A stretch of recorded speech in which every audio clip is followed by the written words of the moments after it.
Further afield, Prosecutor of the International Criminal Court, Fatou Bensouda, has asked the court to adjourn President Uhuru Kenyatta's case pending compliance by the Kenya government. This seemingly passive-aggressive request comes less than 24 hours before a scheduled status conference that was to address, among other things, Bensouda's request to have President Kenyatta's case postponed until the prosecution gathers sufficient evidence. For the following acts constituting crimes against humanity. Adjourn the accused's case until the GOK complies with its obligations.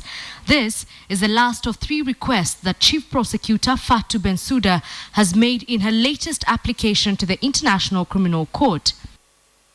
The prosecutor has previously argued that the Kenyan government, despite verbal assurances, is not entirely cooperative with the Hague-based court, and now she wants the case against President Uhuru Kenyatta suspended indefinitely until the Kenyan government complies.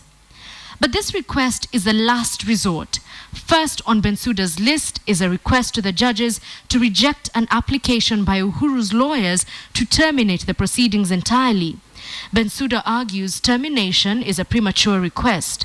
Second on her list is her request to the court to adjudicate an application on Kenya's alleged non-compliance with the court. 24th of January 2008. But comply is a one tune both President Uhuru Kenyatta and Deputy President William Ruto have churned since the ICC cases against them began. I have submitted to the jurisdiction of this court when required, and will, without any fear of contradiction, do so in the future.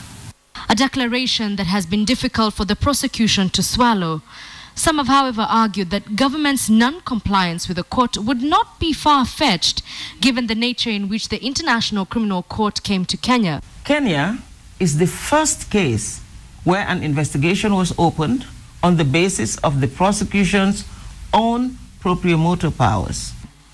History notwithstanding, Bensouda's team says Kenya, as a signatory of the Rome Statute, is obliged to cooperate with the court, but Bensouda's allegations have always been met with resistance. You are dealing with a prosecutor that has tried consistently and in the teeth of the evidence to try and put a case before you based upon bad evidence. It remains to be seen if the judges will address these issues on Wednesday when the status conference takes place. Edith Kimani, KTN.